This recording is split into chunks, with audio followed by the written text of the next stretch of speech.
नमस्कार मित्रांनो, मी संदीप पवार तुमचं स्वागत करतो आपल्या मराठमोळा यूट्यूब चॅनल पवार ब्लॉग्समध्ये.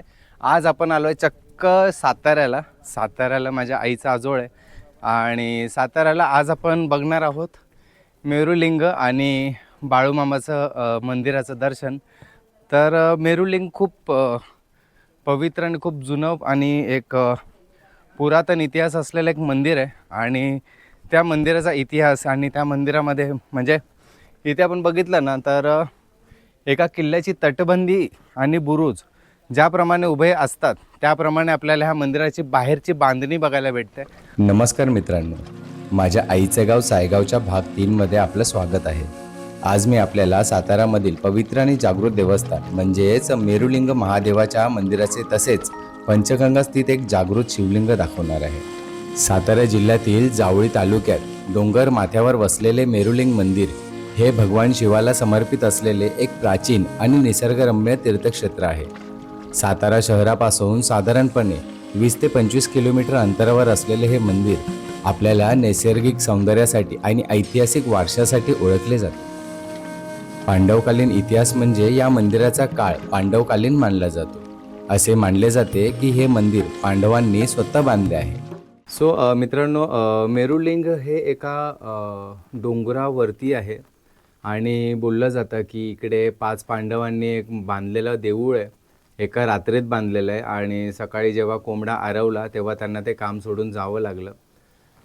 त्याचप्रमाणे आपल्याला इथे ऐतिहासिक वास्तूंचा एक साक्षात्कार होतो. इकडे खूप पुरातन मंदिर आहे. इथे पाण्याचा झरा एवढ्या डोंगराच्या वरती असून सुद्धा पिण्यायोग्य पाणी आहे.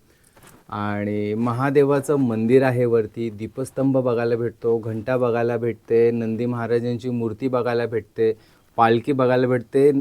बऱ्याच गोष्टी आपल्याला ह्या किल्ल्यावरती किंवा बऱ्याच गोष्टी आपल्याला ह्या मंदिरामध्ये बघायला भेटतात. सो मित्रांनो, मी खूप एक्सायटेड आहे की ही अशी ऐतिहासिक धरोहर किंवा आपली ऐतिहासिक वास्तू तुमच्यासमोर आणण्यासाठी. सो हा व्हिडिओ शेवटपर्यंत नक्की बघा. खूप काही बघायला भेटणार आहे आणि खूप काही अनुभवायला भेटणार आहे. So stay tune guys. Bye. या प्राचीन मंदिराच्या सर्व बाजूंना 18 ते 20 फूट उंचीची तटबंदी असून एखाद्या किल्ल्याच्या प्रमाणे ती भासते. तटबंदीच्या चारही कोपऱ्यात बुरुज असून काही ठिकाणी असलेल्या देवळ्यामध्ये शिल्पे व देवी देवतांच्या मूर्ती आहेत. या तटबंदीच्या दक्षिण आणि उत्तर दिशेला प्रवेशद्वारे आहेत. प्रवेशद्वारातून मंदिरात येण्यासाठी सुमारे 30 ते 35 पायऱ्या आहेत. सातारा जिल्ह्यातील मेरुलिंग हे जावळीतील डोंगरावर वसलेले छोटंसं गाव आहे. येथील मंदिराचे खास वैशिष्ट्य म्हणजे मंदिर पांडवकालीन असल्याची आख्यायिका आहे. 5 पांडवांनी म्हणजेच युधिष्ठिर, भीम, अर्जुन, नकुल आणि सहदेव या बंधूंनी मंदिराच्या उभारणीसाठी स्वतः मोठ्या मोठ्या शिळा आणून प्रशस्त अशी उभारणी केली आहे. मारुतींनी गणपती बाप्पांना आपल्या खांद्यावरती घेतलं आहे. आणि मी खूप गडकिल्ले, खूप देऊळ बघितले, बट असं काहीतरी मी पहिल्यांदाच बघतो आहे. काही वर्षापूर्वी केलेल्या जीर्णोद्धारानंतर मंदिराला सध्याचे स्वरूप आलेले आहे. कलात्मक आणि वैशिष्ट्यपूर्ण बांधणीचे हे मंदिर 3 टप्प्यात असून पहिला मंडप, दुसरा मंडप आणि गर्भगृह असे त्याचे स्वरूप आहे. या क्रमानेच मंदिरावर 3 गोल व घुमटाकार शिखरे असून ती एकापेक्षा एक असे उंच बांधलेले आहे. श्री क्षेत्र महाबळेश्वरासारखेच शंकराचे देवस्थान या गावाला लाभलेले आहे. यामुळे श्रावण महिन्यात येथे मोठा उत्सव पाहायला मिळतो. दर सोमवारी येथे जिल्ह्यासह तालुक्यातील अनेक गावातील भाविक मोठ्या उत्साहाने वाहने घेऊन किंवा डोंगराचा घाट चढून पायी पायी शिवशंकराच्या दर्शनासाठी जातात. येथे पायी जाण्याचा आनंद काही वेगळाच असतो. श्रावणाच्या काळात मेरुलिंग ग्रामस्थांकडून बाहेरील गावावरून येणाऱ्या भक्तांची योग्य प्रकारे काळजी घेतली जाते. दर सोमवारी येथील मंदिरात भाविकांसाठी महाप्रसादाचे आयोजन करण्यात येते. देणगी स्वरूपात आलेला पैसा हा देवस्थानच्या जीर्णोद्धारासाठी वापरला जातो. मंदिराच्या समोर नंदीची मूर्ती आहे आणि इथे बघू शकता श्री क्षेत्र मेरुलिंग, तालुका जावळी, जिल्हा सातारा. आणि आपण आता आतमध्ये प्रवेश करतोय. आतमध्ये प्रवेश केल्यावरती पहिला तर वातावरण एकदम थंड आणि शांत वाटतं आहे. त्याच्यानंतर इकडे उजवीकडे आपल्याला गणपती बाप्पाची मूर्ती दिसते. एका साईडला मारुती हनुमान ज्यांनी द्रोणागिरी पर्वत उचलला आहे ते बघायला भेटतं आहे आपल्याला. त्याच्यानंतर इकडे खूप सुंदर अशी मूर्ती आहे. गरुडावरती आपले देव उडत आहेत आणि गरुडाच्या पायात तुम्ही बघाल तर नाग आपल्याला बघायला भेटतो आहे. खूप सुंदर असं आहे इकडे स्ट्रक्चर. आणि हे बघा, हेच आपल्याला चित्र बाहेर आपल्याला तिथे बघायला भेटलं. गणपती बाप्पांना मारुतीने उचलून धरलं आहे करून आणि उंदीर मामा आपले मूषकराज बघतायत. आणि एकंदरीत वरती बघाल ना तर खूप छान सजवलेलं आहे. कलर पण खूप छान केलेला आहे. आणि आता आपण मंदिरात जात आहोत आतमध्ये. आतमध्ये लोक दर्शन घेत आहेत आणि सांगितल्याप्रमाणे खाली राक्षस असतो तर त्याच्या पाया न पडता इकडे वरती गणपती बाप्पाची मूर्ती आहे तर ह्याच्या पाया पडायचा. बरीचशी लोक, मी पण अगोदरच चूक करायचो, मी खाली पाया पडायचो कारण पायरीला हात लावून पाया पडायचो. ही चुकीची पद्धत आहे पाया पडायची. खाली पायरीला हात लावून पाया पडण्यापेक्षा वरती गणपती बाप्पा आहे त्याच्या पाया पडायचं, म्हणजे आपण विनाशावरती पाय देतो आणि देवाच्या पाया पडून पुढे आपण आपल्या मार्गाला जातो. सर आता आतमध्ये जाऊया. आतमध्ये आपल्याला काय बघायला भेटतं बघूया. पहिलं तर आता मी इथं थोडंसं टॉर्च लावतो मोबाईलचं कारण इकडे थोडंसं दाखवणं अवघड होऊन जाणार आहे. हां, तर इकडे पालखी आहे. एक जेव्हा इथं जत्रा भरते तर ही पालखी सोहळा केला जातो आणि पालखीचं हेच मेन आहे. आणि पूर्ण सागवणी आहे. तुम्ही बघाल तर पालखीला खूप छान प्रकारे सजवलेलं आहे आणि याचा गुलाल अजूनही दिसतोय आपल्याला. आणि ही कशी एक प्रकाराची पालखी आपल्याला बघायला भेटते. इथं सुद्धा बघा, तुम्हाला सांगितल्याप्रमाणे मोठी घंटा बघायला भेटते. आतमध्ये जर दाखवायला जमलं तर अशी काही ती घंटा आहे आणि साखळदंडाने बांधलेली घंटा आहे. ही खूप मोठी घंटा आहे.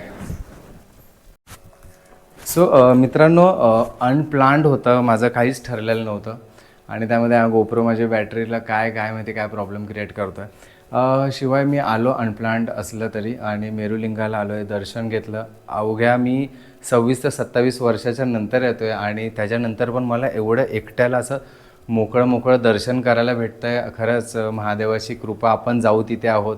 इवन आपण काशी विश्वनाथला गेलो आहे, बऱ्याच ठिकाणी आपण गेलो आहे जिथे आपल्याला दर्शन खूप छान झालं आहे. महादेवाची कृपादृष्टी असल्याशिवाय या गोष्टी पॉसिबल नाही आहेत. सो आपल्याला इथे आपल्यासोबत गुरुजी आहेत. नमस्कार. हां गुरुजी, तुमचं नाव काय आहे? मी चंद्रकांत दिनकर साखरे.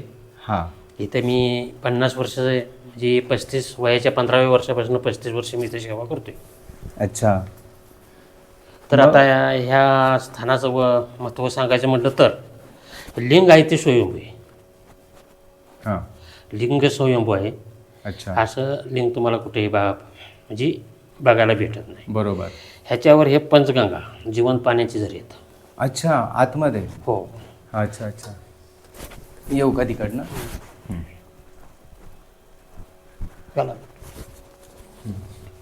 घाला तुम्ही बोट. इथं बोर्ड. हां घाला. हे जिवंत पाण्याची झरी आहेत. अरे वा, पाणी आहे इथं. हे टाकतो. हे का तुम्हाला सांगतो. 1 हां, 2 2 इथे पण आहे. हो 3 4 आणि इथे 1 मध्ये 5 आहे. अरे हां, इथे दिसतंय बघा मित्रांनो. तर हे स्वयंभू आहे. लिंग आहे ते स्वयंभू आहे. अच्छा. आणि पहिली लोक आम्हाला सांगतात की हे मंदिर आहे ते पांडवकालीन मंदिर आहे. पांडवांनी या मंदिराची स्थापना केली. अच्छा. चैत्र एकादशीला इथे यात्रा असते. हां, सोमवारी यात्रेचं स्वरूप असतं दर्शनासाठी. महाशिवरात्र असे वर्षातून 3 त्योहार इथं बनवले जातात. हां, तिकडनं करा बघा जरा. तसेच त्या कोपऱ्यातून कर. हे जे देवाचे मुखवटे आहेत वर, हां, ते यात्रेच्या वेळेला छबिना निघतो. छबिन्यात म्हणजे पालखीमध्ये मुखवटे फिरवले जातात. अच्छा, जी पालखी बाहेर आहे सागवानी ती त्याच्यामध्ये. त्याच्यामध्ये मुखवटे फिरवले जातात. अच्छा. अशी व्याख्या आहे. अच्छा, आता हे 5 पाण्याचे झरे आहेत ह्या शिवलिंगामध्ये. आजपर्यंत मी बघितलेल्या कुठल्या शिवलिंगमध्ये हे बघायला भेटलेलं नाही. नाही. तर ह्याच्याबद्दल म्हणजे कसं म्हणजे कळलं की इथे अशी शिवलिंग आहे किंवा या ज्यावेळी पांडव अज्ञातवासात होते हां ते 1 वर्षे मला वाटते बहुतांश ते असे महाराष्ट्रात आपल्या मंदिरच बांधत होते. अच्छा ते फिरत फिरत ते वायापाशी पांडवगडे तिथून फिरत फिरत या डोंगरावर आले. हां तर इथं एक त्यांना त्यांची गाय दुधाची धार सोडत होती असे सांगतात.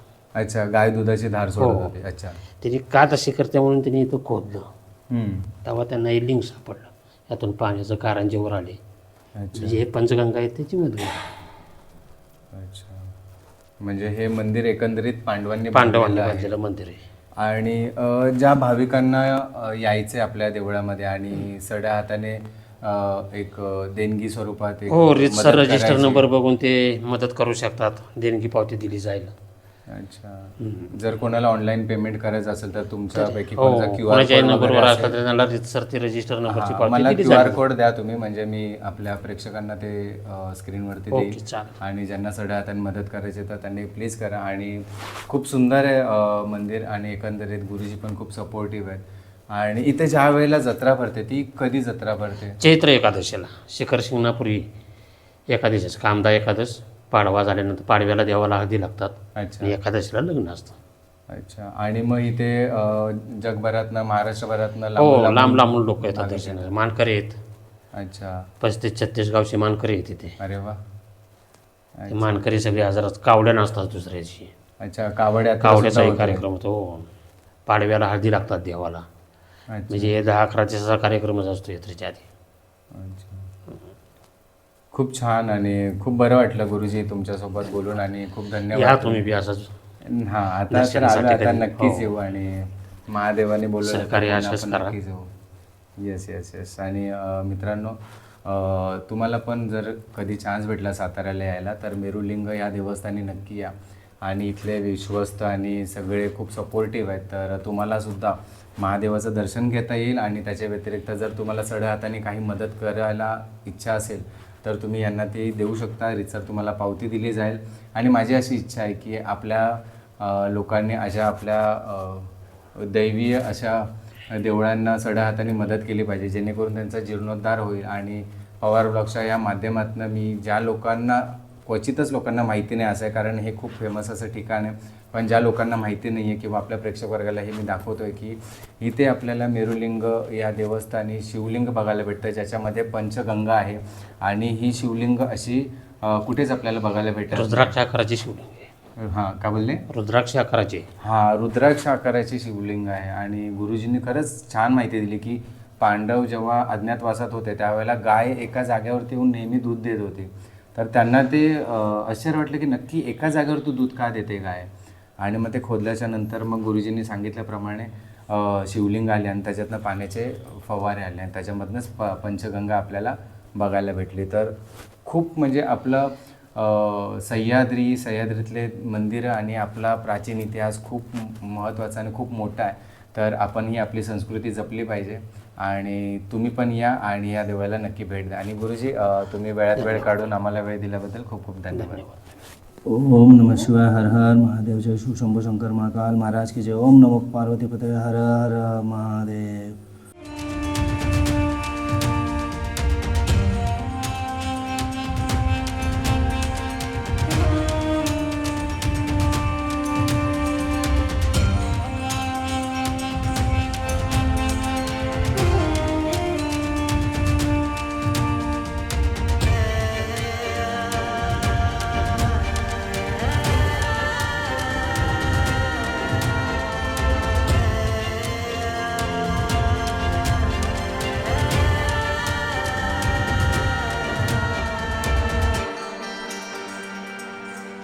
ज्या वेळेला आपण अभिषेक करतो त्यावेळेला लोक दूध दही त्या लिंगावर ओततात.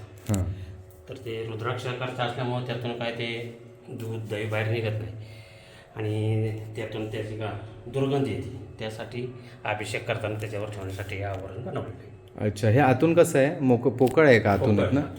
अच्छा, म्हणजे ज्या वेळेला इथे आपण अभिषेक करतो दुधाचा वगैरे, हो, तर ते पंचगंगा त्याच्यामध्ये स्थापित आहे आणि त्याच्यामध्ये ते अडकू नये आणि दुर्गंधी पसरू नये किंवा ते पुढे जाऊन जी नदी बनणार आहे त्याच्यामध्ये दुर्गंधी पसरू नये त्याच्यासाठी मग हे आपण आता आवरण बनवलेलं आहे बनवलं. आणि खूप सुंदर बनवलेलं आहे. आणि हे आवरण गणेश गायकवाड पोलीसमध्ये आहेत मुंबईला, त्यांनी बनवलं.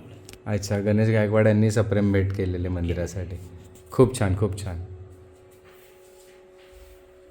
सो गुरुजींकडनं पवार ब्लॉग्स आणि मला आणि माझ्या कुटुंबियांसाठी महादेवाकडनं एक प्रसाद देणे देतो प्रसाद तुम्हाला. आहे. आणि ते तुम्ही धन्यवाद. स्वीकारा. हर हर महादेव. हर हर महादेव. धन्यवाद.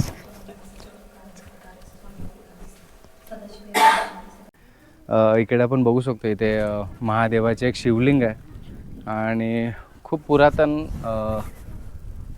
दिसते आपल्याला ती. त्यानंतर दीपस्तंभसुद्धा खूप सुंदर आहे.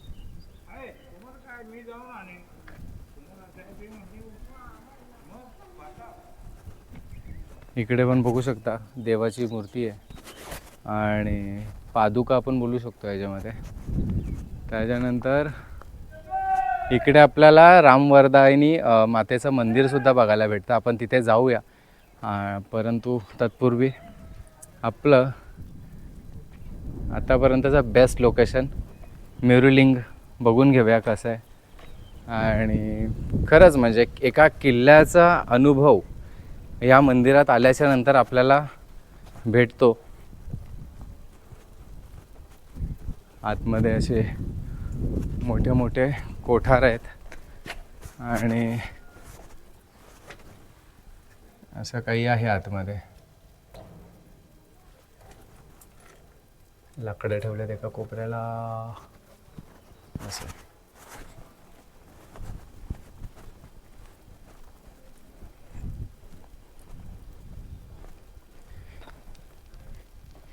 इकडे आपल्याला गणपती बाप्पाची एक मंदिर बघायला भेटतं आणि त्या मंदिरामध्ये जाताना एका दगडावरती आपल्याला काही कोरीव काम केलेलं दिसतं.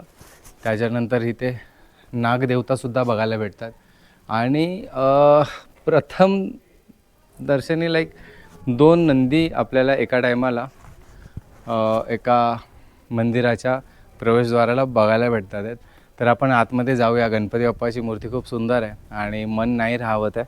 तर आपण आतमध्ये जाऊया आणि आपल्याला काय काय बघायला भेटतं आहे बघूया. सो असं काही गणपती बाप्पाचं मंदिर आहे. आतमध्ये आल्यावरती गणपती बाप्पाची खूप सुंदर मूर्ती बघायला भेटते आणि हिरे जडीत आपण बोलतो ना मूर्ती, तसं ती सुंदर आहे. खूप सुंदर बनवलं आहे आणि ही कृत्रिम नाही, म्हणजे काय बोलतात त्याला, ही मूर्ती बनवून नाही आणली तर ही एका दगडामध्ये कोरलेली मूर्ती आहे आणि तिला खूप छान प्रकारे सजवलं आहे. तुम्ही बघू शकता इथे असे मस्त नक्षीदार मणी वगैरे लावून खूप छान प्रकारे सजवलं आहे. आणि गणपती बाप्पाची ही उभी मूर्ती आहे. मी आजवर ना बसलेला गणपती बाप्पा खूप जागी बघितला, बट ही गणपती बाप्पाची उभी अशी मूर्ती आहे जी मनाला खूप मस्त समाधान देऊन जाते. शिवाय इथे वातावरण एकदम थंड आहे, म्हणजे ACच्या रूममध्ये आल्यानंतर जसं वाटतं ना तसं वातावरण आहे. सो आता गणपती बाप्पाचं दर्शन घेतलं, बाजूच्या आपण एका देवळात जाऊया. ते देऊळ पण खूप भारी आहे, ॲट्रॅक्टिव्ह आहे. जिथे आपल्याला सुरुवातीला तर कासव आहे तिथे, त्यानंतर आपल्याला प्रामुख्याने आपल्या माऊलींचे मूर्त्या बघायला भेटतात आणि खूप सजीव रूप आहे त्यांची. जे रचना केलेली आहे, खूप रचना खूप सुंदर आहे. आणि अचानकच पंढरपूर आणि वैष्णवांचा मेळा, बरंच असं मनात बऱ्याच गोष्टी येत आहेत आपल्या माऊलीच्या प्रती. त्यांच्याबद्दल असलेली आज एक भावना आणि त्यांच्याबद्दल असलेली माझी भक्ती खूप अशी जागरूक होते आणि अशा ठिकाणी नक्की यायला पाहिजे. कारण कसं आहे, ट्रिपला वगैरे तर आपण जातो, पण हे आपले देवी देवस्थानं जोपर्यंत आपण आपल्या येणाऱ्या पिढीला दाखवणार नाही, सांगणार नाही, तोपर्यंत त्यांना त्या गोष्टी कळणार नाही. आणि आपले जे गुरु झाले आहेत, आपले जे देव झाले आहेत, आपले जे साधू महात्मे झाले आहेत, ज्यांच्यामुळे समाजाला काही उपदेश भेटला आणि आपला हा समाज त्यांच्या उद्देशामुळे आजही तेवढं सुंदर चालू आहे.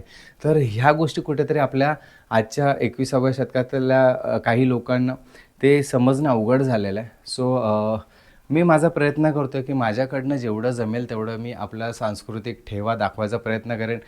आणि आय नो की काही लोकांना नाही आवडत असं सगळं संस्कृती आणि देवस्थान बघायला, बट मी हे दाखवत राहणार. आणि यूट्यूब चॅनल माझं जोपर्यंत चालू आहे मी माझी देवळं, माझी संस्कृती, माझे गडकिल्ले हे दाखवायचं प्रामुख्याने काम करत राहणार आहे. हर हर महादेव. सो इकडे आपण आता बघितल्याच्या नंतर बाहेर येऊया आणि इकडे जेवण वगैरे बनवू शकता. म्हणजे इथे यात्रा होते ना त्यावेळेला इथे ही जागा जेवणासाठी वापरली जात असावी. आणि एकंदरीत जर तुम्ही बघितलात ना इकडचं परिसर, इकडे आरामात 20-25 लोक आरामात झोपू शकतात. प्लस असं काही सुंदर असं एक ठिकाण आपल्याला बघायला भेटतं आहे. तर आता ही पायरी नाही आहे म्हणून याच्यावरती पाय देऊन उतरणं थोडंसं जिकिरीचं आहे. आपण इकडनं उतरूया. बघा इकडे बराच मोठा स्पेस आहे.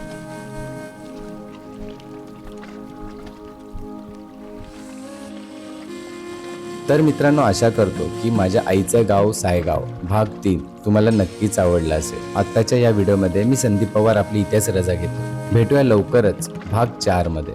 तोपर्यंत आपली काळजी घ्या. हर हर महादेव.